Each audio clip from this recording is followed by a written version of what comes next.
사도행전 39번째 가짜 방언. 사도행전 10장 44절에서 48절까지 같이 한 목소리로 읽도록 하겠습니다. 시작.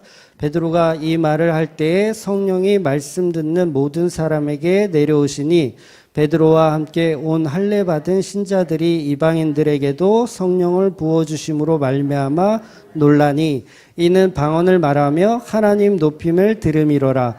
이에 베드로가 이르되 이 사람들이 우리와 같이 성령을 받았으니 누가 능히 물로 세례 베품을 금하리요 하고 명하여 예수 그리스도의 이름으로 세례를 베풀라 하니라. 그들이 베드로에게 며칠 더 머무기를 청하니라. 아멘. 네, 지난주에 이어서 오늘은 10장의 이제 결론 부분에 왔습니다. 결론 부분. 그래서 이제 오늘은 이제 이방인임에도 불구하고 이제 베드로가 설교를 해서 이제 거기에 성령이 임하게 되는 내용을 우리가 결론으로 봤어요. 그래서 제가 이제 계속해서 지난주에까지 이제 계속해서 설명드리지만 성경의 목적은 십자가 구원에 대한 선포예요. 선포. 그러니까 이게 굉장히 간단한 복음이잖아요. 그러니까 십자가상에서 예수님께서 다 이루셨다. 그거를 선포하는 거예요. 선포.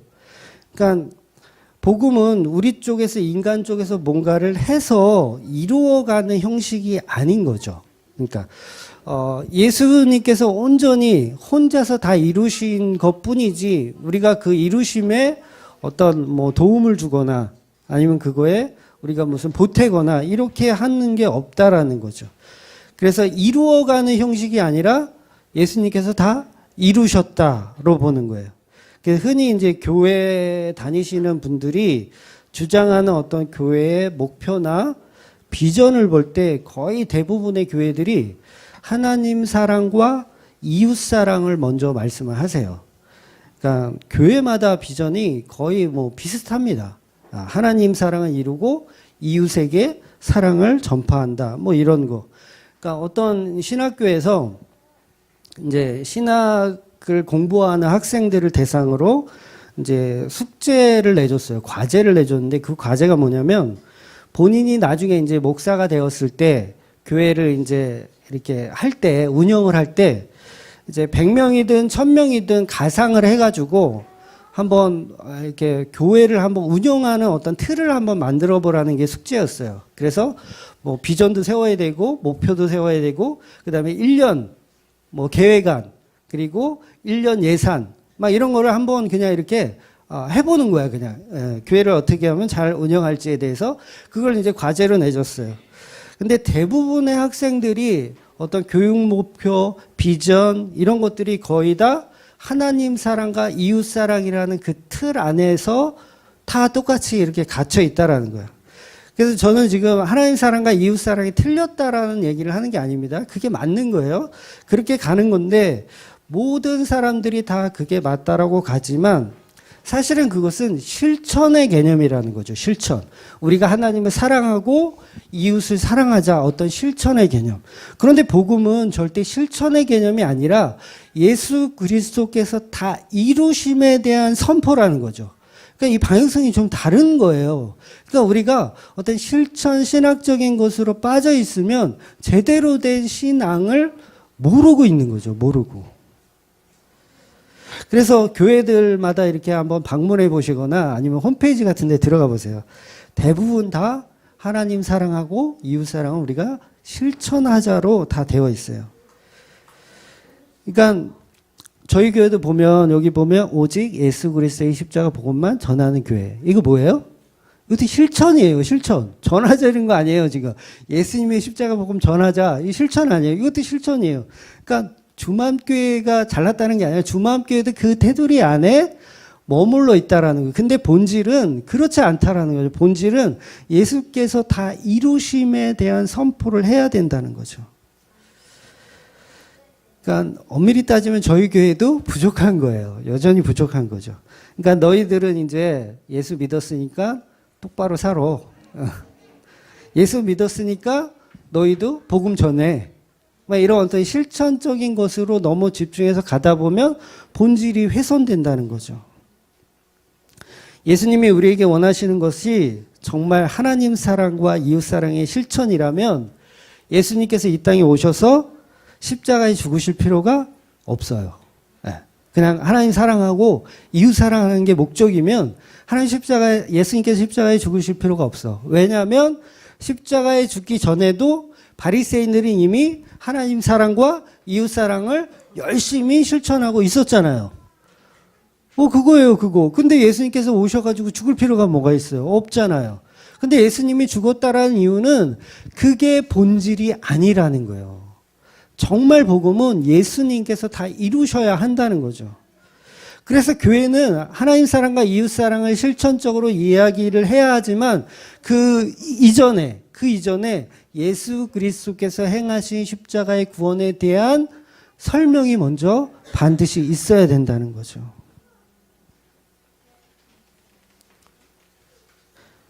예수님께서 단지 그냥 하나님 사랑과 이웃 사랑의 실천을 말하고 싶은 것이라면 예수님께서는 굉장히 좋은 대학을 이렇게 나오셔서 교수가 되셨어야 돼. 그래서 잘 가르쳐 줬어야 돼. 이렇게 해라, 저렇게 해라. 이웃 사랑은 이렇게 하는 거야. 하나님 사랑은 또 이렇게 하는 거야. 예배학적으로 접근하고 실천 신학적으로 접근했으면 됐지만 예수님은 그렇게 오지 않으시고 그냥 무기력하게 십자가에 달려 죽으셨다라는 거죠. 그 예수님이 제자들을 이렇게 모아놓고 하나님 사랑과 이웃 사랑을 가르치려고 한다면 저 같으면 그렇게 했을 것 같아요. 그냥 좁혀가지고 야, 씨, 엎드려 뻗쳐. 너 그게 지금 너 하나님 사랑 실천하는 자세야? 응? 너 왜 문둥병자 보고 너 왜 자꾸 두려워해? 이 자세가 썩어먹었어. 다 엎드려. 좁혀가면서 하나님 사랑과 이웃 사랑을 실천하실 수도 있잖아요. 막 협박하면서 그따위로 해가지고 니네가 천국 갈 수 있어? 그러면서. 근데 예수님은 그렇게 하지 않으시고 본인이 십자가에 달려서 죽으시더라는 거예요. 그래서 우리가 하나님 사랑과 이웃 사랑을 이렇게 종교적인 실천 신학으로 해서 그게 정말 신앙인 것처럼 착각하고 신앙생활 하는 경우가 너무 많다라는 거죠. 근데 그런 어떤 실천 신학적인 것들은 다른 종교에서도 다 가르치는 내용들이라는 거죠. 너 왜 이웃 사랑 안 해? 너 왜 이웃을 사랑 안 해? 이거는 불교에서도 가르치는 거예요. 불교에서도. 오죽하면 파리 한 마리도 못 죽이게 해. 예. 어디 파리를 죽여. 모기가 피를 빨아도 그 모기를 절대 죽여서는 안 돼. 이웃사랑의 어디 실천 목록이야. 그러니까 대나무로 패가면서 그거 가르치잖아요. 잘 모르시는구나. 예. 그 죽대 대나무로 패가면서 너 왜 이웃사랑을 실천 안 해? 근데 예수님은 그런 방법이 아니라 외롭게 홀로 십자가의 길을 선택하셔서 구원을 확정하셨다라는 거예요. 그러니까 예수님은 우리에게 그런 실천 신학을 원하시는 게 아니라 그냥 구원을 이루신 겁니다. 다시 말해서 우리에게 어떤 교훈을 주기 위한 것이 아니라 어떤 교훈을 주기 위한 전달을 하기 위해서 어떤 강령 꼭 해야 돼 라는 그런 얘기를 하고 싶은 얘기가 없으신 거예요. 예수님은 오로지 그냥 십자가에 죽어서 구원을 그냥 이루시는 것 뿐이죠. 근데 우리는 교회에 앉아서 자꾸 교훈을 요구해요. 교훈. 목사님 오늘은 우리에게 어떤 교훈의 말씀을 주실까? 그거 안 되면 저를 패주세요. 실천이 안 돼요. 그럼 저를 좀 패주세요. 그래서 우리가 각종 기도 모임을 만들어서 막 다 죽이잖아요. 안 해보셨구나. 막 철야기도 막 밤 10시부터 새벽 5시까지 해보셨어요? 철야기도? 요새는 철야기도 거의 하는데 없는데 옛날에는 하는데 많았거든요. 저도 새벽 5시까지 막 철야기도 막 무릎 꿇혀놓고 막 이게 학대지 이게. 그러니까 그런 식으로 해서 자꾸 뭔가를 교훈하기를 원하고 교육하기를 원해. 그러니까 좁혀는 거죠. 너 왜 실천신학 안 해? 그러면서 좁혀는 거예요. 철야기도 하고요. 새벽 4시에 일어나가지고 기도해야 돼. 안 하면 또 욕 직살나게 먹어. 육체를 쳐서 복종해라. 그러니까 종교심을 계속 부추겨서 실천 신학적인 모습으로 가게 만드는 거죠. 근데 그게 진리가 아니라는 겁니다. 그건 결코 진리가 아니라 모든 종교들이 추구하는 방향성이라는 거죠. 진리는 그냥 예수님이 다 십자가에서 이루셨다. 그것밖에 없는 거예요. 너무 허무하잖아요. 뭐야, 예수님 다 하셨어. 우리는 난 저 맞으면서 나는 뭔가 좀 나도 뭔가 하고 싶은데 다 하셨대. 그러니까 아무것도 할 게 없잖아요, 인간은. 그러니까 이게 가치가 없어 보이는 거예요. 이건 성도는 가치가 너무 없네. 뭔가 좀 해야 될 것 같은데. 그러니까 우리가 이 복음에 대해서 공부하고 생각하고 고민하고 이런 게 사실은 사람들이 볼 때는 전혀 가치 없는 걸로 보인다는 거죠. 사회에서 돈을 버는 게 더 가치가 있지. 그러니까 회사를 운영하고 열심히 회사를 키워나가는 게 더 가치가 있고, 직장 생활에서 상사들의 어떤 눈치를 봐가면서 열심히 돈 버는 게 더 가치가 있지 라고 생각하는 거예요. 교회를 왜 가? 가족들하고 그 시간에 여행을 가거나 아니면 나들이를 가는 게 더 가치가 있지라고 생각한다는 거죠. 맨날 복음만 생각하고 성경만 보고 있으면 무슨 가치가 있냐고 생각하는 거예요. 그러니까 우리 기독교 안에서도 그렇다라는 거죠. 그러다 보니까 예수님이 다 하셨어. 우린 뭔데? 우리는 아무 가치가 없대. 그러면 뭔가 허전한 거예요. 뭔가 해야 될 것 같고. 그러니까 자꾸 뭔가를 만들고 싶어 하는 거죠. 근데 결국은 그러면 그럴수록 십자가에서 다 이루신 복음이 자꾸 희석될 수밖에 없는 거예요. 그래서 우리가 성경을 보면서 자꾸 우리의 가치를 찾아가기 때문에 자꾸 방법론에 빠지기 십상인 거죠. 방법론. 성경만 보면 뭐하냐, 말씀만 보면 뭐하냐, 우리가 이웃사랑을 실천해야지 그쪽으로 가는 거예요. 그러다 보니까 성경 보면서 자꾸 우리는 목적을 두게 됩니다. 목적. 어떤 목적을 둘까? 어떤 비전을 품을까? 어떤 것을 실천할까라고 계속 보게 되는 거죠. 그래서 우리가 계속 성경 보면서 자기 개발을 하려고 그래요. 자기 개발. 자기 성취. 막 이런 거. 이런 거를 하고 싶어진다는 거예요. 성경을 보면서. 그러니까 성경 안에는 우리가 성공하는 비결이나 잘 사는 법, 복 받는 법, 부자 되는 법, 이런 이야기들이 없음에도 불구하고 그것을 찾기를 원하는 거예요. 왜냐하면 내 가치가 너무 없으니까 성경을 보면서 뭔가를 자꾸 찾아내고 싶은 거예요. 가치들을. 복 받는 비결이 뭘까? 부자 되는 법은 혹시 없을까? 내가 존경받는 법은 혹시 없을까? 내가 겸손을 가장한 어떤 그런 존경받는 방법은 없을까라고 하면서 성경을 계속 연구하는 거죠, 우리가. 방향성이 어때요? 인간이 주인된 방향성으로 성경을 보고 싶어 하는 거예요. 그러니까 이거는 비단 어떤 육적 갈증에 대한 이야기뿐만 아니라 거기서 조금 더 가면 우리는 어떻게 하면 예배를 잘 드릴까? 그런 고민을 하잖아요. 이게 교수님들만 하는 게 아니라 우리 다 그런 고민해요. 어떻게 하면 하나님께 예배를 더 잘 드릴까? 어떻게 하면 하나님께 찬양을 더 잘 드릴까? 어떻게 하면 더 기도를 효과적으로 할까? 이런 것들을 연구하잖아요. 이게 뭐예요? 이게 뭐예요? 이게 다 실천신학적인 거라는 거예요. 그런 방법은 없어요. 그런 방법. 그리고 성경은 그런 방법을 주기 위한 책도 아니라는 거죠.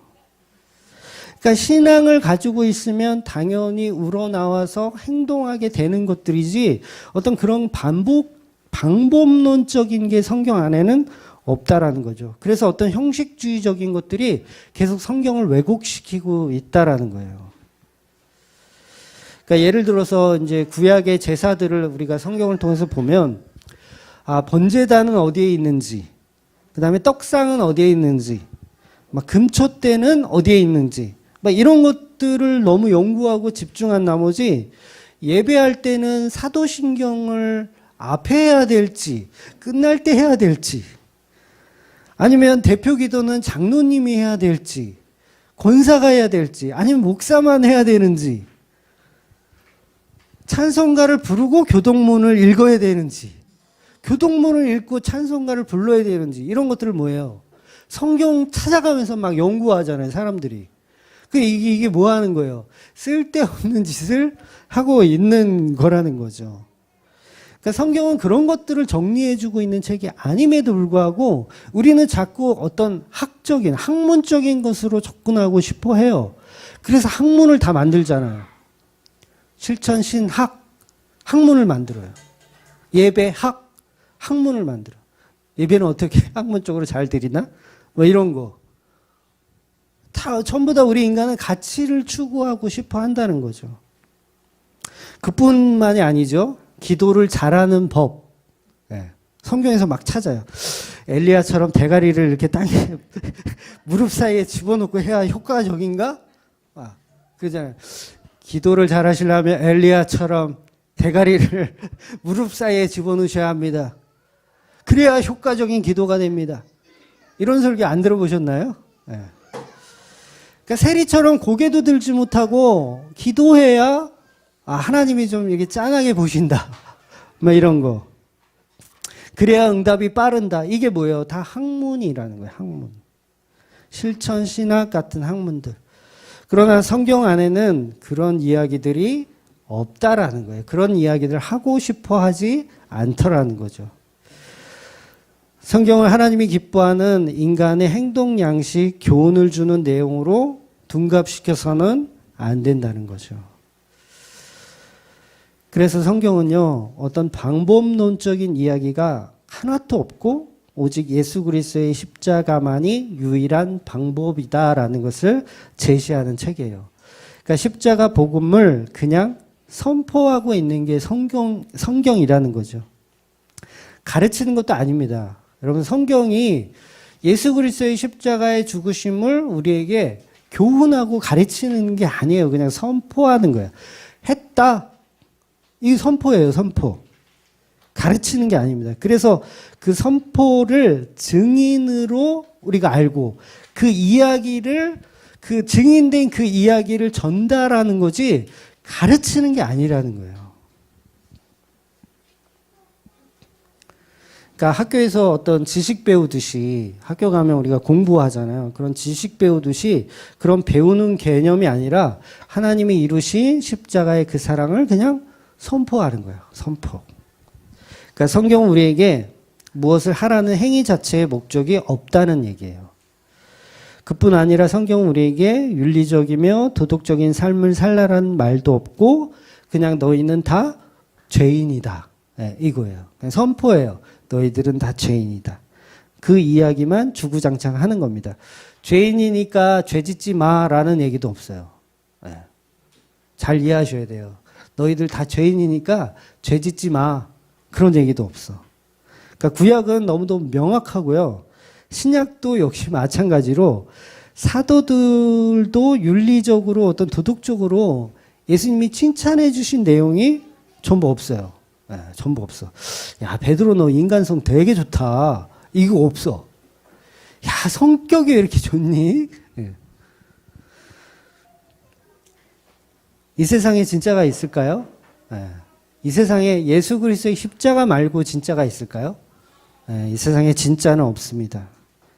이 세상 자체가 잠시 있다가 없어지는 그냥 허상에 불과한 거예요. 우주 자체가 그냥 텅 비어 있어요. 우주 자체 텅 비어 있어. 군데군데 별들이 좀 있잖아요. 근데 그 밀도를 한번 생각해 보자고요. 밀도를. 우주 안에 별들이 드문드문 있는데 별과 별 사이가 너무너무 멀어요. 그러니까 어떻게 보면 그냥 우주는 텅 비었다고 해도 과언이 아닐 만큼 별과 별 사이가 너무 먼다는 거죠. 이렇게 큰 우주가 그 밀도가 없는 그냥 텅 빈 공간. 그러니까 바다 속에 있는 물고기가 오히려 더 많은 것 같아. 바다 속에 있는 물고기의 비중이. 이 우주 안에는 그 별의 비중이 거의 없어요. 그냥 텅 비어 있는 거죠. 빈 공간의 연속일 뿐이죠. 그러니까 우리 물질을 구성하는 원자도 제가 전에 설명드렸지만 텅 비어 있어요. 그러니까 원자 핵이 축구공만 하면 이 원자는 종합운동장만 한 거예요. 그러니까 텅 비어 있는 거예요. 우리 이 세상은 텅 비어 있는 거. 어떤 분이 그러잖아요. 이 우주가 이렇게 넓은데 외계인이 없다는 것은 너무도 소모적인 것이다. 그래서 어딘가 외계인은 존재한다. 그러나 거리가 너무 멀어서 우리가 만나지 못할 뿐이다. 막 이렇게 이야기하시는 분들도 있어요. 근데 아니요. 하나님은 일부러 이 우주를 텅 빈 공간처럼 보이게 만드신 거예요. 그러니까 이 세상은 다 가짜다라는 걸 설명하는 거예요. 가짜다. 없어질 거다. 썩어 없어질 것들이다. 우리는 다 티끌이고 먼지다라는 걸 얘기하는 거예요. 그래서 이 세상은 그냥 다 사실은 그림자. 어떤 그림자예요? 하나님의 그림자예요. 하나님의 그림자. 고작 우리는 여기서 100년 살다가 다 가는 거예요. 그림자예요. 그냥 우리는 왔다 가는 나그네에 불과한 거죠. 그러니까 진짜 하나님 나라는 텅이 아니고 텅 빈 그 텅이 아니고 하나님 나라는 실상이잖아요. 실상. 그 실상을 그림자로 미리 보는 곳이 이곳이라는 거죠. 이 땅, 이 세상. 그래서 이곳에서 우리가 복음을 모르면 의미 없는 삶이 되는 거예요.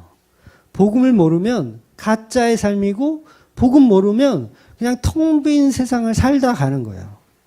그냥 그림자로 살다 가는 거죠. 그러니까 바울도 그러잖아요. 십자가 말고는 전부 배설물이다. 배설물. 응? 아무 영양 성분이 없는, 먹고 다 영양 다 빼고 배설한 거 그거. 그러니까 이 세상은 그렇다라는 거예요. 그래서 지금 이 세상은 전부 가짜들의 세상입니다. 이 세상에 진짜 교회는 없어요. 네, 진짜 교회가 어디 있어요? 이 세상에 진짜 목사 있을까요? 없어요. 진짜 장로, 권사, 그럼 진짜 제자는 있을까요? 진짜 제자. 우리는 예수님의 십자가 앞에 다 도망가는 가짜들이에요. 네. 도망가기 바빠요. 전부 가짜들이에요. 저도 가짜예요. 저도 가짜예요. 그냥 인기나 얻고 월급이나 받아가려고 하는 가짜예요. 네. 여러분 한국교회 그 제자교육이 한참 인기를 끌었었던 시절이 있었어요. 아마 제 판단으로는 아마 옥하는 목사님이 그런 제자교육 프로그램을 잘 만드셔서 그것들을 잘 운영해서 제자교육이 붐이 일어났었던 적이 있어요. 지금은 그 시스템을 이단들이 다 가져가서 다 쓰고 있어요. 제자교육 프로그램. 막 이렇게 막 모셔놓고 강의하고, 모셔놓고 강의하고. 제자교육 프로그램. 요즘은 그 유기땡 목사님이 또 제자교육 한참 이제 교회마다 그거 하던데. 근데 여러분 제자교육은 말 그대로 성경을 교육하는 거잖아요. 근데 성경은 교육해서 되는 게 아닙니다. 그러니까 성경을 교육하는 거, 제자를 교육하는 게 뭐예요?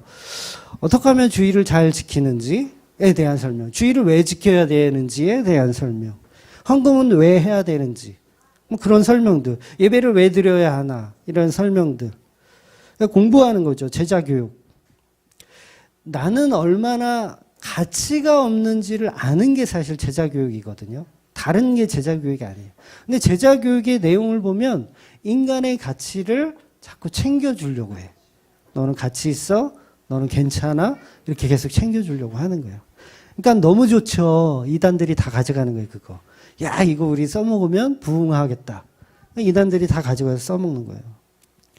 그런데 예수님의 교육은 어땠습니까? 예수님의 복음의 진리의 가르침은 어땠습니까? 3년 반 동안 한 게 뭐예요? 너희들은 죄인이다예요. 봐, 도망가잖아, 십자가에. 도망가잖아. 너희들 가치 없지? 아이고, 너네들 믿음 없지? 이거였어요, 이거. 다른 게 없었어요. 봐라, 아무리 교육하고 가르쳐도 십자가 앞에서 다 부인하고 도망가잖아. 그러니까 너희들은 다 죄인이야. 너희들은. 이거 가르치신 거예요, 예수님은. 오늘 베드로가 설교를 하는데 유대인들이 예수님을 살해했다라는 설명을 해요. 네, 유대인들이 예수님을 살해했다. 아니 고넬료한테 그 얘기를 할 필요가 뭐가 있죠? 고넬료가 예수님 죽였나요? 고넬료 저 먼 이방 땅에 있는 군인인데 도대체 예수하고 무슨 상관이 있어서 베드로가 바리새인들이 예수를 십자가에 달려 죽였다라고 기도하냐고요. 그러니까 바리새인들 앞에 설교할 때는 그렇게 해도 돼. 너희들이 예수를 십자가에 죽였잖아. 빨리 회개하고 빨리 예수 믿어. 이렇게 설교할 수 있어요. 근데 고넬료한테 바리새인이 예수님을 죽였어라는 이 설명이 이게 말이 안 되는 거예요, 사실은. 고넬료 입장에서는 그게 나하고 무슨 상관인데? 라고 하는 거예요. 그러니까 이 베드로의 설교의 핵심은 고넬료 너도 똑같은 죄인이다. 너도 그 자리에 있었으면 예수 죽일 놈이다. 이거 설교하는 거예요, 이거. 그러니까 설교의 중심 패턴이 뭐냐면 너는 죄인이다예요. 그래서 예수가 그 죄를 십자가에 달려서 그 모든 죄를 끌어안고 죽으셨다. 이거예요. 이게 제자교육이라는 거죠. 나는 오늘 예수라는 사람을 처음 들었는데 나보고 왜 예수를 죽였대? 라고 속으로 생각하시는 분이 아마 계실지 또 있을 거예요. 도대체 뭔 소리야? 내가 언제 예수를 죽였어? 근데 여러분 이게 복음이라는 거예요. 모든 설교의 결론은 그래서 내가 죄인이다. 너 죄인이니까 예수가 필요하다. 라고 얘기하는 거예요. 그러면서 43절에는 죄사함에 대한 결론으로 베드로가 그냥 설교가 끝나요. 그럼 이 설교의 핵심은 그냥 고넬료 너 죄인 맞지? 라는 얘기예요. 그러니까 너와 나 다 가짜다라는 걸 설명하는 거예요. 베드로가. 너도 가짜고 사실 나도 가짜야. 이거 설명하는 거예요. 그러니까 이 세상에 진짜는 없습니다. 다 가짜입니다. 그래서 우리는 다 죄인입니다. 라고 설명하는 거예요. 그래서 십자가의 재창조가 아니면 우리는 그냥 쓰고 남는 흙먼지예요. 흙먼지.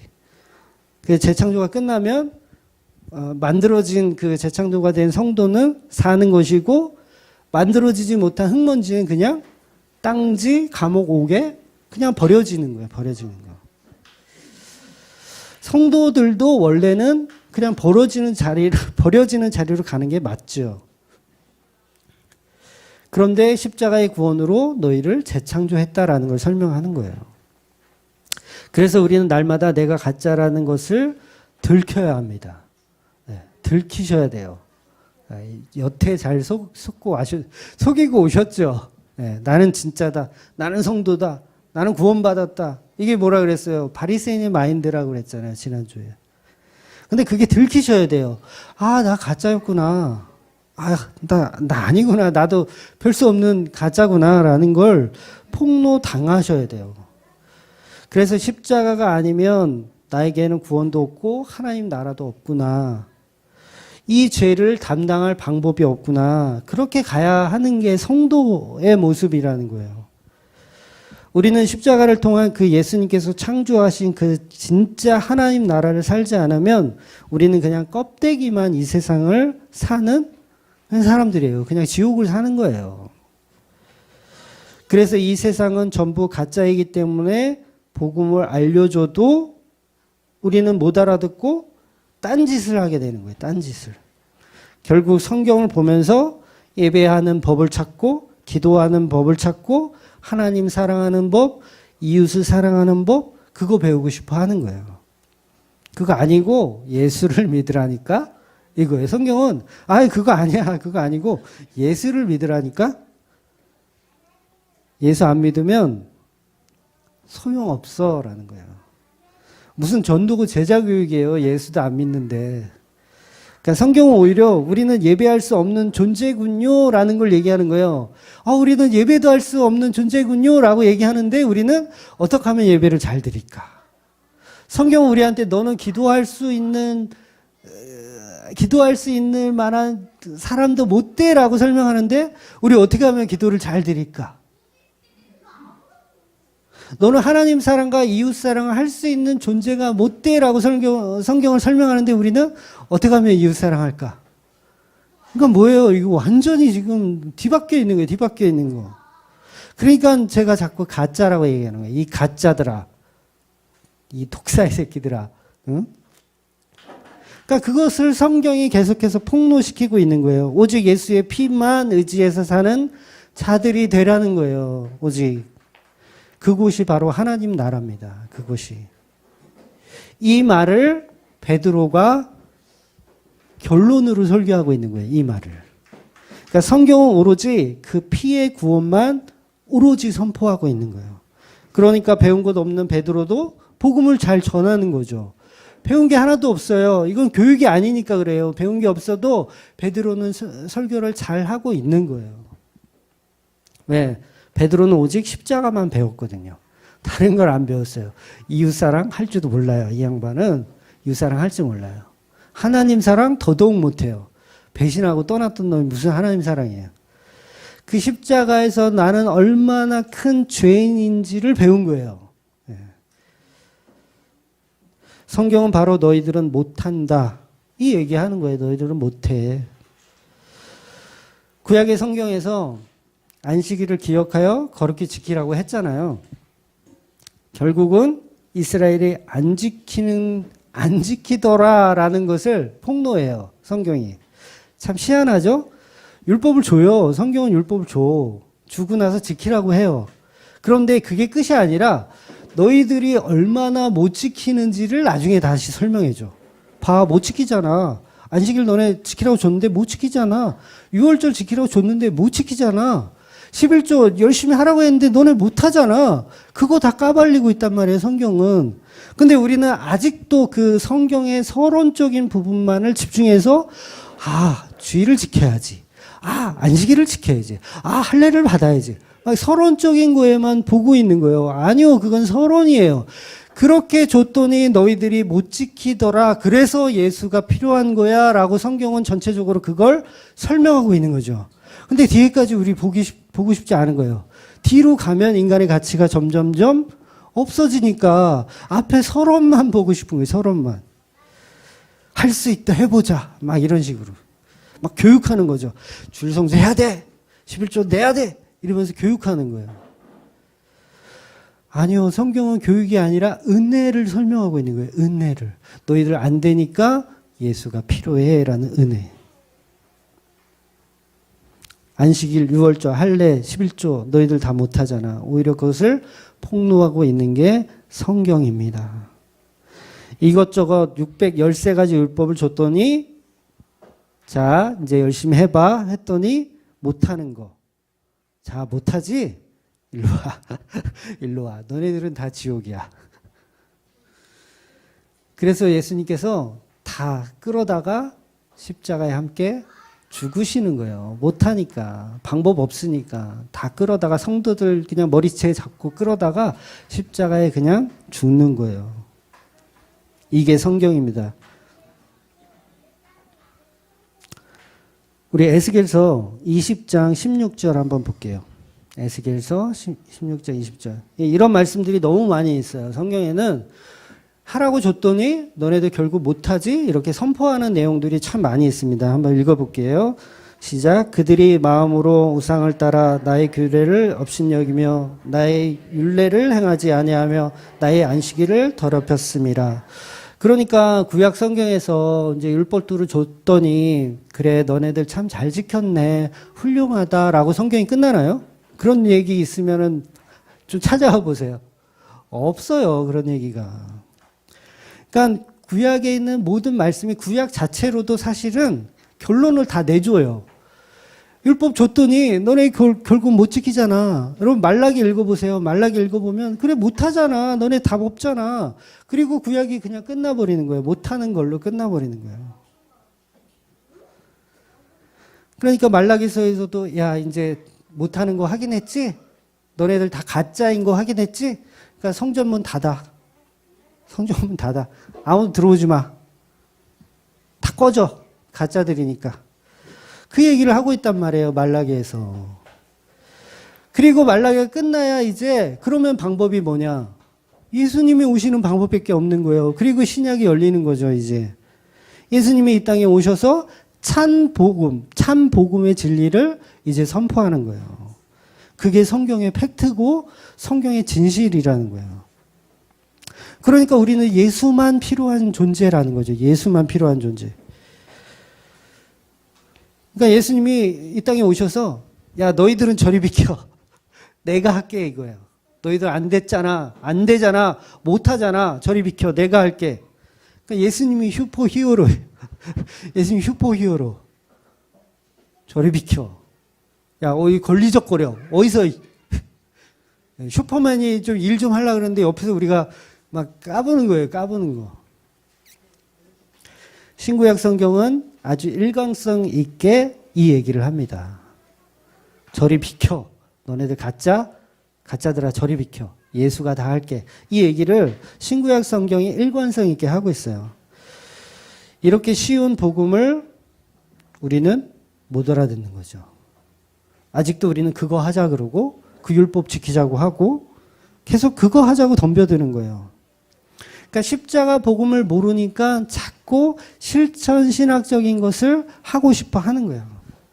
다 스님들인 거죠. 다 스님들. 사랑하세요. 성불하세요. 스님들이에요. 그러니까 이스라엘은 못했으니 우리 한국 교회는 하자. 이거예요. 이스라엘은 11조 못했으니까 우리는 하자. 이스라엘은 안식일 못 지켰으니까 우리는 주일 지키자. 그거잖아요. 그러니까 이게 얼마나 이게 지금 앞뒤도 안 맞고 이게 전후 문맥도 안 맞고. 성경은 일관적으로 너희들은 못한다를 설명합니다. 유월절을 지키라고 줬어요. 유월절을 지켜 그리고 줬어요. 사건으로 줬어요. 정말 생명을 죽이면서까지 피 흘리며까지 유월절의 개념을 우리에게 툭 줬더니 우리는 여전히 그 안에서 그거 지키려고 한다는 거죠. 문자적인 내용으로 이해하고. 그래서 우리는 성경을 전부 법으로 읽어요. 법. 성경은 법이 아니고 은혜입니다. 은혜. 그러니까 법으로 읽다 보니까 자꾸 우리의 가치를, 우리의 못함을, 우리의 없음을 인정하지 않고 자꾸 뭔가를 드러내고 싶어 하는 거예요. 그러니까 법은 뭐예요? 우리 법이 왜 있어요? 법은 지키라고 있는 거예요. 은혜는 지키라고 있는 게 아니잖아요. 은혜는. 그냥 은혜는 선물이에요. 선물. 할 게 아무것도 없는 게 은혜라는 거죠. 그래서 십자가 말고는 할 말이 없게 만드는 게 성경이에요. 십자가 말고는 할 말이 없어. 그래서 저와 여러분이 내세울 것도 나는 죄인이고 가짜이고 십자가밖에 할 말이 없어야 돼요. 십자가밖에. 그러니까 이 십자가 복음을 모르는 사람들의 특징이 뭐냐면 교회에서 너무 잘났어. 내가 이 교회를 세웠고 내가 이 교회를 이렇게 설교를 잘해서 부흥시켰고 내가 이 교회에 돈을 많이 내가지고 투자해가지고 이 교회가 이렇게 인테리어도 잘해놨고 이런 쪽으로 간다는 말이죠. 우리 인간은. 결국 성경은 예수님께서 베드로의 죄를 드러나게 하셔서 베드로가 3번 부인하는 거 예수님께서 알고 있었잖아요. 미리 알고 있었어요. 너가 부인할 것을 미리 알고 계셨어요. 이거 너무너무 놀라운 복음이에요, 여러분. 베드로가 부인할 것을 예수님이 미리 알고 있었다는 것은 너무너무 놀라운 복음이에요. 성도에게 이처럼 큰 힘이 되는 위로의 말씀은 없어요. 그러니까 여러분 요한계시록 이렇게 보면서 왜 세대주의자들은 그 요한복음 읽으면서 굉장히 두려운 마음으로 읽잖아요. 와, 이 환란의 날, 이거 어떡하냐, 우리가 어떻게 견뎌야 되냐, 나 이거 할 수 있을까, 막 이렇게 보잖아요. 근데 이 세상의 모든 말씀은 이미 태초 전부터 확정되어 있어요. 다 이루신 거예요. 그러면 요한계시록이 이제 보통은 다 앞으로 일어날 일에 대한 기록이다 이렇게 알고 있는데 정확하게 뭐예요? 태초 전에 이미 확정되어진 일을 기록하고 있는 거예요. 이 개념을 이해하시죠? 그래서 그거는 요한계시록을 보면서 우리가 두려워하고 무서워하고 막 이런 개념이 아니라 아주 편안하게 봐야 한다는 거예요. 편안하게. 왜? 이미 예수께서 다 이루셨고 다 승리하셨다라는 개념을 선포하고 있는 내용이니까. 예수님은 다 하셨다라는 걸 선포하고 있으니까. 그럼 우리가 요한계시록 읽으면서 그냥 팝콘 먹으면서 보시는 거예요. 영화 보듯이 팝콘 먹으면서. 그러니까 성도는 성경을 보면서 환난을 걱정하고 이거 나 어떻게 할까 두려워할 필요가 전혀 없는 거죠. 대환란이 막 온대요.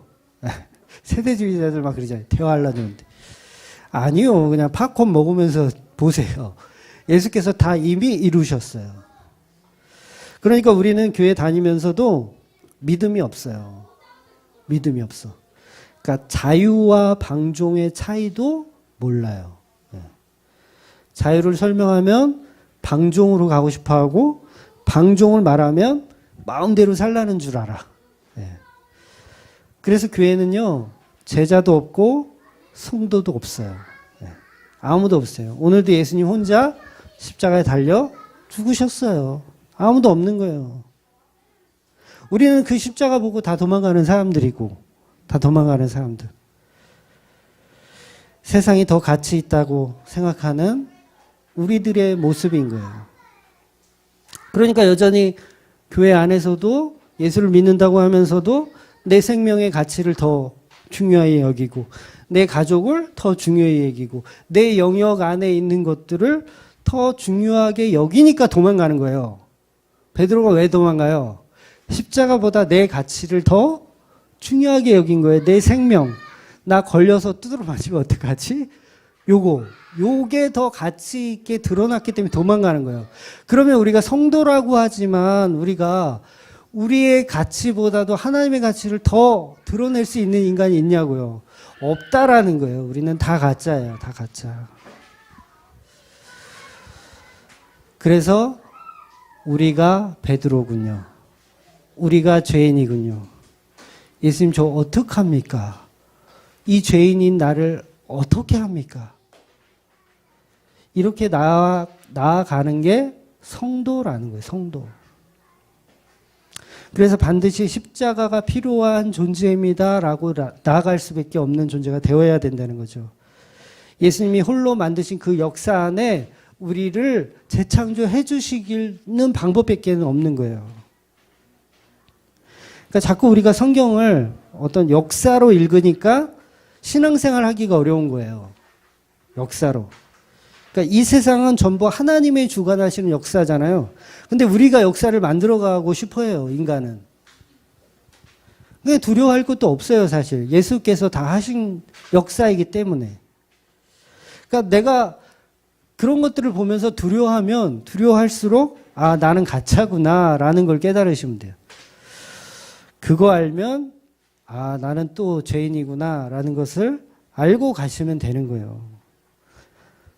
저와 여러분 다 마찬가지입니다. 오로지 십자가만 필요한 사람으로 만들어 가시는 거예요. 예수님이 그렇게 만들어 가시는 거예요. 그래서 인생이 그렇게 달달 볶이는 것 같아요.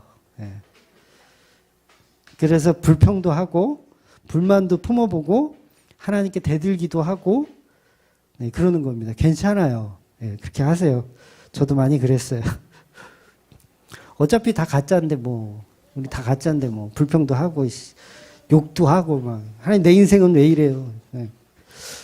오늘 본문도 베드로를 통해서 성령을 받는 것도 배신자 베드로가 능력 없음이 인정되고 전부 십자가의 힘이라는 것만 그것만이 구원된다는 것을 나타낼 뿐이에요. 베드로는 철저히 그것을 알았어요. 본인이 몸소 체험했기 때문에 그 복음을 자연스럽게 정확하게 설명할 수 있는 거예요. 근데 우리는 오늘 이런 본문 같은 내용들을 보면서 베드로처럼 고넬료처럼 성령 받자. 뭐 요것만 또 봐. 아, 우리도 성령 받자. 방언 받자. 어떻게 해야 방언을 받지? 기도하는 법. 어떻게 해야 하나님을 높이는 찬양을 하지? 찬양하는 법. 또 예배하는 법. 이런 법들로 성경을 본다는 거예요. 그럼 우리는 복음을 반도 모르는 거예요. 반의 반도 모르는 거예요. 오늘 본문에서 베드로가 성령을 받기 전에는 어떤 의식 행위도 하지 않았어요.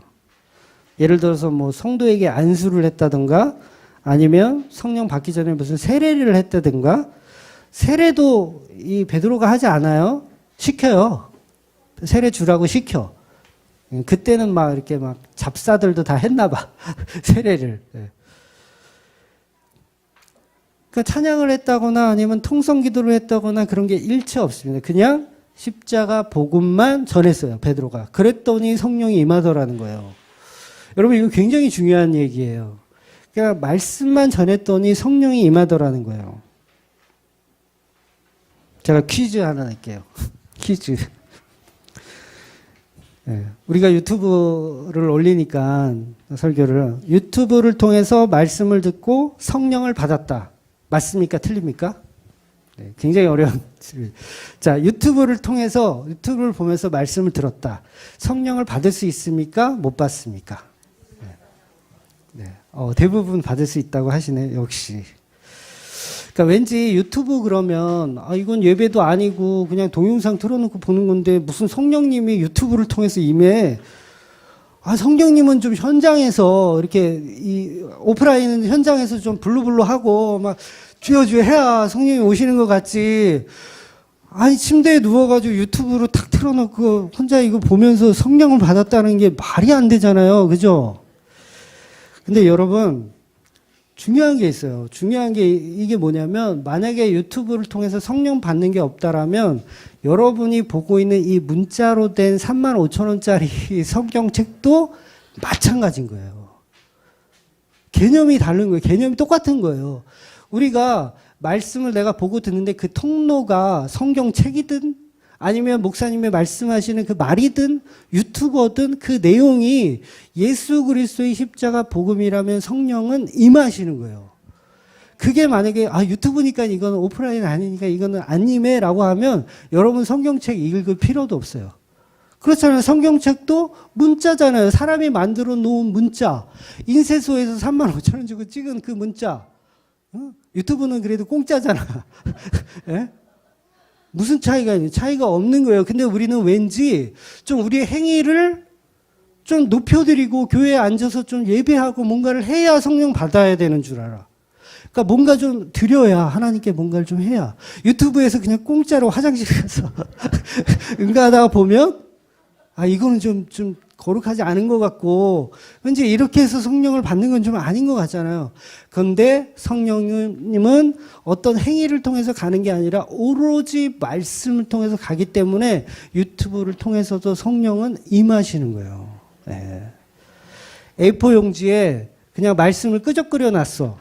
길 가다가 주웠어. 근데 봤는데 말씀이야. 예수님 말씀이야. 그럼 뭐예요? 성령이 임하는 거예요. 그거 보고도. 이런 종이 쪼가리, 유튜브 이런 가치 없는 것들을 통해서도 성령은 임하신다라는 거예요. 그게 말씀인 거예요.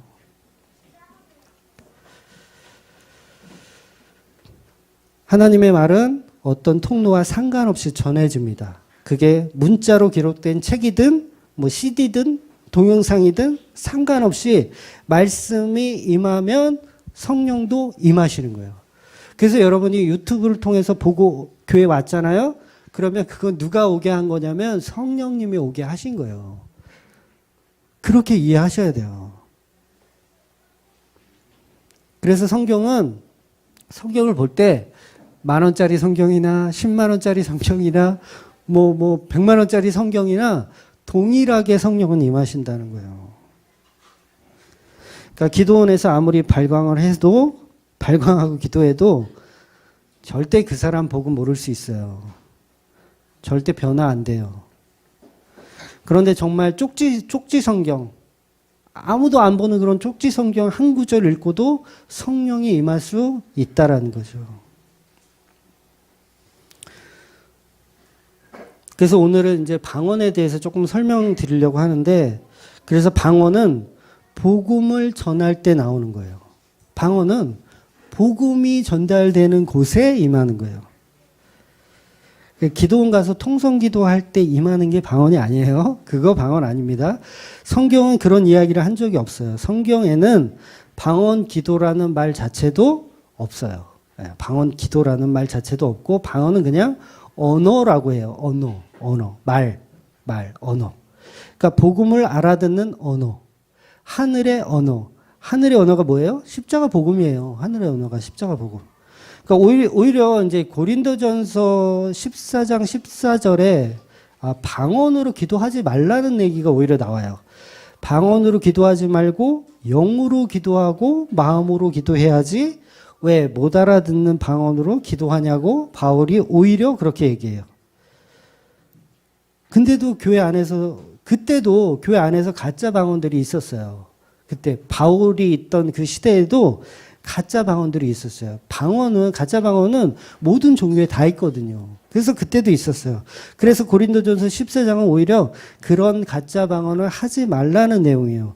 근데 전부 교회들은 그 내용을 가지고 그냥 방언, 막 랄랄라 하는 그런 방언으로만 이해해서 그냥 무당들이 하는 것처럼 그냥 흉내를 내요, 다. 이건 기독교가 아닌 거예요.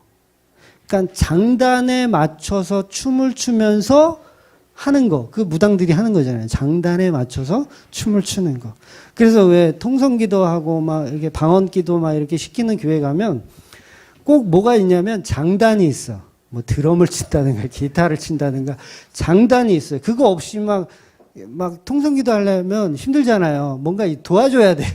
막 이렇게 막 북도 치고 막 이렇게 해줘야 돼. 장단에 맞춰서 춤을 추고 랄랄라 하는 것은 이교도적인 방언이에요. 그건 가짜라고 하는 거예요. 그러니까 무당들이 그분이 딱 오시면 막 애기 목소리도 내고 막 남자가 막 여자 목소리 내고 여자가 남자 목소리 내고 막 그래요. 아마 우리는 다 거룩해서 그런 거 한 번도 경험이 없으실 텐데 막 진짜 그래요. 무당들은요. 막 갑자기 여자 무당인데 남자 목소리 막 내. 그러면서 그분이 오신 거야. 그래서 뭐 내가 뭐 죽은 너의 뭐 누군데 막 그러면서 막 빙의라고 하죠. 빙의해서 막 설명하죠. 기독교는 그런 거를 하는 종교가 아닙니다. 고린도전서 14장 14절 15절을 제가 공동 번역으로 한번 갖고 와봤어요. 공동 번역으로. 개역개정보다는 조금 구체적으로 설명하는 것 같아서 14절 한번 읽어볼게요. 시작. 만일 내가 이상한 언어로 기도를 한다면 기도하는 것은 내 심령뿐이고 내 이성은 작용하지 않습니다. 그러면 어떻게 하는 것이 좋겠습니까? 나는 심령으로 기도하는 동시에 이성으로도 기도하겠습니다. 나는 심령으로 찬미의 노래를 부르는 동시에 이성으로도 찬미의 노래를 부르겠습니다. 무슨 얘기예요? 이상한 방언 하지 마. 그 얘기예요. 바울이 교회 안에서 막 무당들이 막 와가지고 랄랄랄랄 이렇게 막 기도하고 있어. 그러니까 야 그런 이상한 소리 하지 마. 너네들도 못 알아들으면서 왜 그런 이교도적인 기도를 왜 해? 기도는 이성으로 하는 거야. 니네 마음의 생각을 중심에 담아서 하는 거야. 라고 바울이 설명하고 있다고요. 성경에. 제 말이 아니라. 그런데 우리는 이런 거 보고 싶지 않은 거야, 그냥. 우리가 전통으로 내려왔던 관행들. 왠지 방언하고 그러면, 저 사람 믿음이, 지금 신 들렸어. 입신해서, 야! 그러면 대단한 사람으로 우리가 또 그렇게 해주잖아요. 저도 옛날에 하도 옆에서 방언 잘한다고 막 이렇게 해줘가지고, 난 내가 진짜 잘하는 줄 알았어. 근데 복음을 알고 나니까, 그래, 내가 솔직히 가짜였지. 내가 한참 이렇게 기도에 빠졌을 때 혀 한번 탁 대면, 이게 되더라는 그걸 누가 알아요? 해본 제가 더 잘 아는 거예요. 가짜예요, 그거.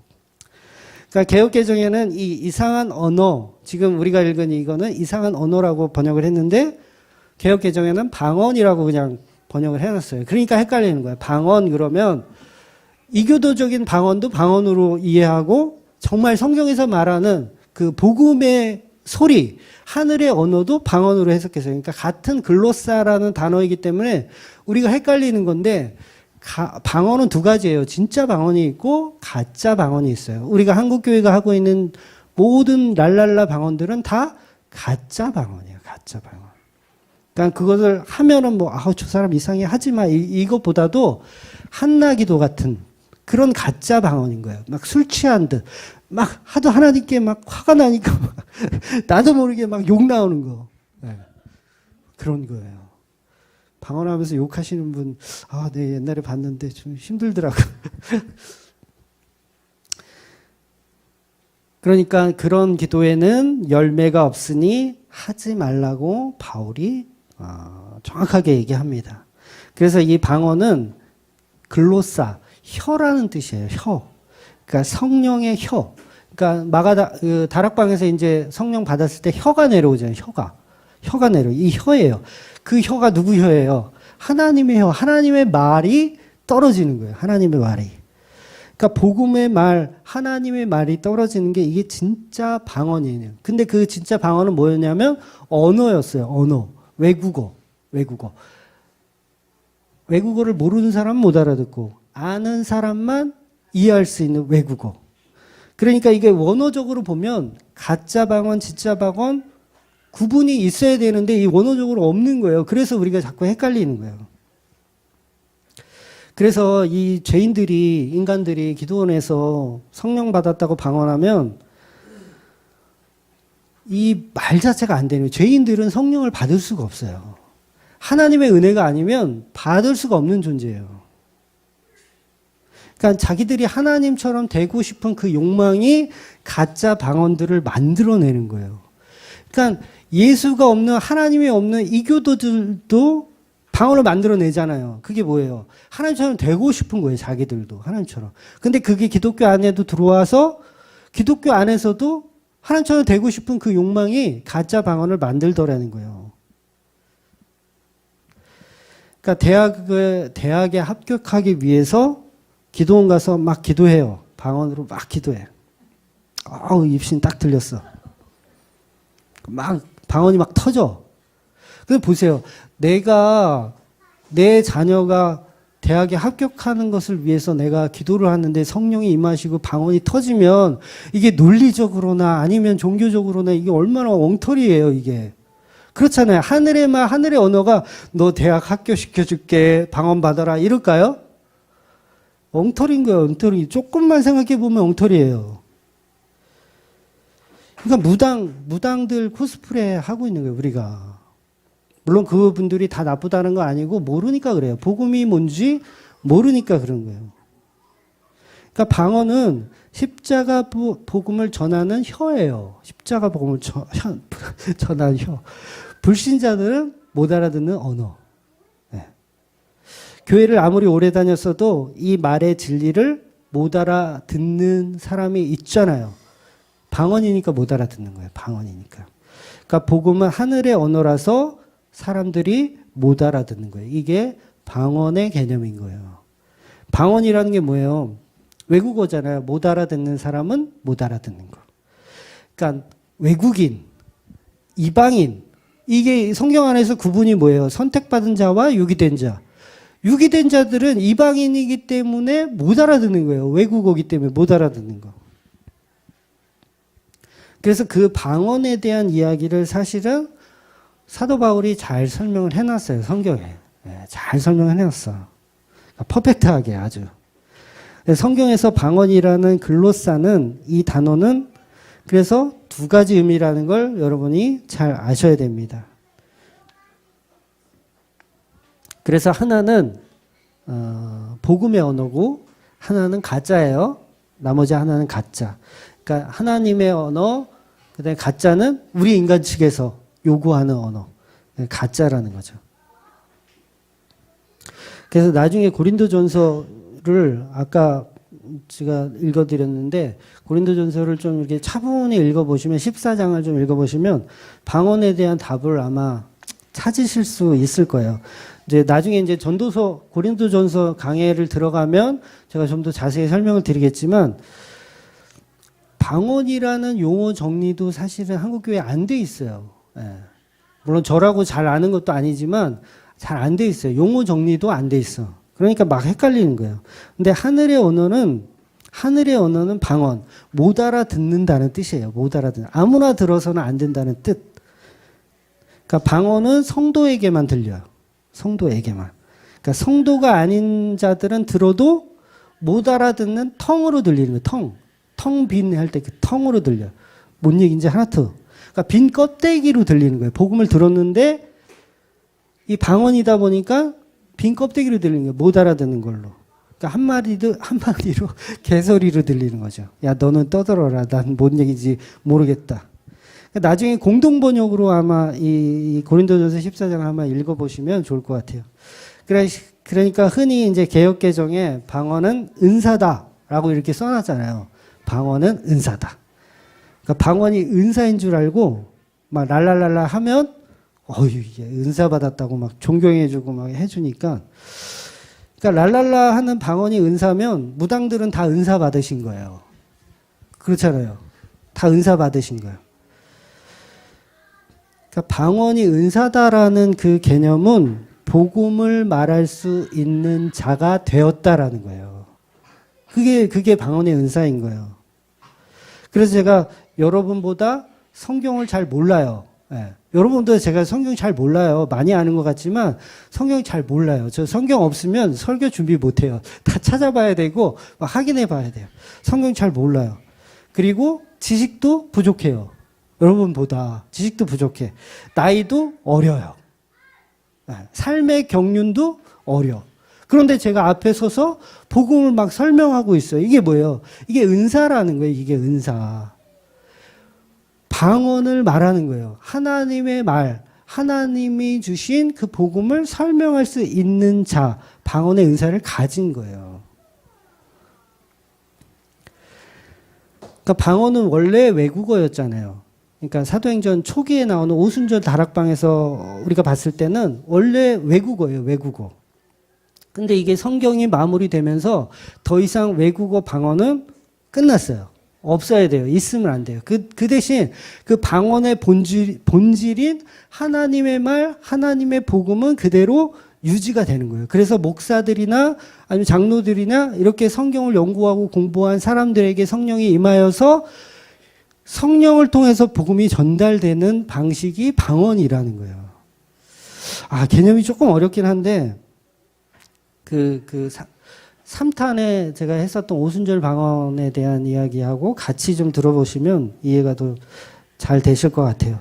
그러니까 방언이고 통역이고 전부 십자가 복음이에요. 네. 방언, 통역, 막 통변의 은사, 막 이런 거 있잖아요. 다 십자가 복음 안에 있어야 돼요. 밖에 있는 것들은 다 가짜예요. 다 가짜. 랄랄랄라 이걸로 복음을 어떻게 설명할 거예요? 네? 설명할 방법이 있나요? 통변의 은사가 있어가지고 랄랄라를 막 해석해. 우와, 다 해석해. 그랬더니 십자가 복음에 대한 그것을 설명하고 계시군요. 왜 요즘도 아프리카 뭐 어디 오지에 가면 막 방언이 터진다 막 이렇게 얘기하시는 분들이 있어요. 다 거짓말이에요. 다 사기예요. 그러니까 전에 한번 영상 하나를 제가 봤는데 어떤 외국인 여자야. 근데 그 여자가 자면서 잠꼬대를 하는 거예요. 외국인 여자인데 잠꼬대를 하면서 한국말로 잠꼬대를 하는 거예요. 한국말로. 뭐 예를 들어서 야이씨 그거 그만 먹어. 내 거는 어디 갔어? 이런 한국말로, 외국 여자인데 한국말로 하는 거예요. 그러면서 거기에 막 사람들이 야 방언은 존재한다. 어떻게 이 사람이 한국말을 이렇게 하냐, 유창하게 하냐. 근데 나중에 알고 봤더니 유튜브 조회수를 올리기 위해서 그냥 한국어를 공부하는 학생인데 꾸민 거예요. 그렇게 방언처럼 꾸민 거예요. 그러니까 인간은 겨우 그 수준이에요. 그 수준. 그러니까 교회에 가서 막 아프리카에서 방언을 하는데 한국말로 하더라. 막 거기서 내가 놀라가지고 막 그런 거 다 사기입니다. 외국어 방언은 끝났어요. 아직도 있으면 성경이 있을 필요가 없어요. 외국어 방언은 끝났습니다. 그래서 그 방언은 복음을 담은 것, 십자가의 복음을 담은 내용을 방언이라고 우리가 지금은 이해하시면 돼요. 그래서 지난주에 제가 욥기를 예를 들어서 설명을 드렸잖아요. 그러니까 욥은 행복하게 오래오래 살았더라 라고 끝나는 것이 아니라 욥기는 욥이 죽는 것으로 끝나고 창세기는 요셉이 죽는 것으로 끝나고 모세오경은 모세가 죽는 것으로 끝나고 여호수아서는 여호수아가 죽는 것으로 끝나고 결국 성경이 말하고 싶은 것은 죽음이다. 부정이고 그 부정의 끝에 서 있는 십자가를 설명하고 싶은 것이다. 제가 이렇게 말씀드렸어요. 그러니까 우리가 이 땅에서 완성할 수 있는 가치는 우리가 완성할 수 있는 해피엔딩은 오직 십자가밖에 없다를 선포하는 거예요. 그래서 오늘 본문도 지난 몇 주의 설교의 결론으로 베드로가 십자가라는 그물을 이방인들에게 던졌더니 그들이 물고기들이죠. 그 물고기들이 방언을 받고 성령을 받더라는 내용인 거예요.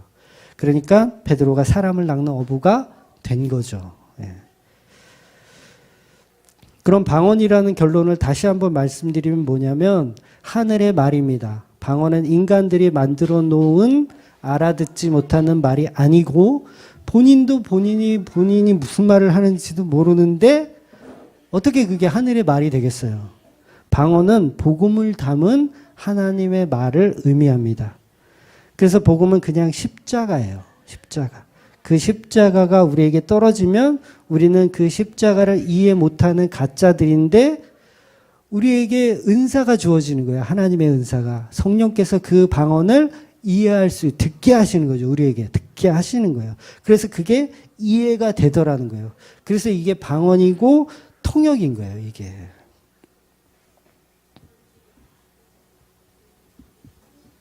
그래서 이 방언이 떨어지면 성도는 그 말을 알아듣고 불신자들은 그 말을 못 알아듣는 거예요.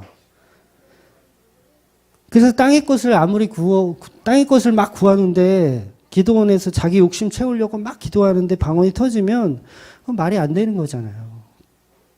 다 자기 자아가 만들어낸 가짜라는 거죠.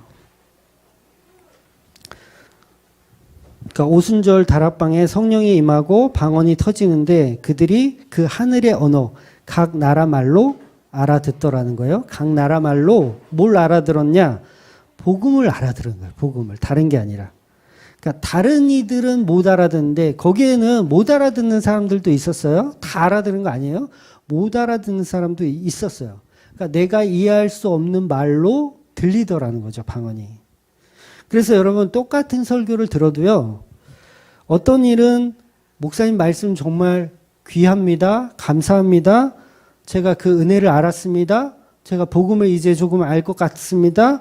라고 얘기하는 사람이 있는 반면에 어떤 사람은 저한테 막 저주를 퍼부어요. 이 목사 당신은 하나님이 심판하실 거다.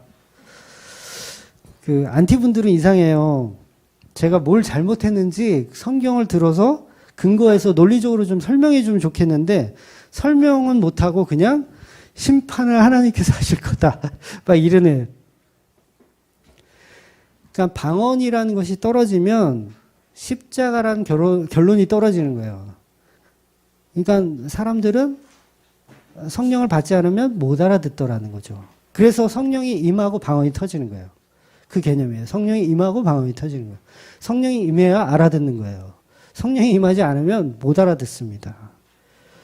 그래서 고넬료와 모든 식구들이 예수를 믿더라. 이렇게 되는 거예요. 성령이 임하니 방언이 터지니 예수를 믿는 거예요. 그래서 이방인 고넬료의 집에 성령이 임하는 것입니다. 드디어 방언이 터지고 방언은 복음을 담은 언어. 이 언어가 그 안에 이제 터진 거예요. 그래서 오순절에 임했던 성령이 동일하게 예루살렘뿐만 아니라 이방 땅에도 임하는 거예요. 그러니까 방언 자체의 어떤 신비적인 요소들을 우리가 볼 필요가 없어요.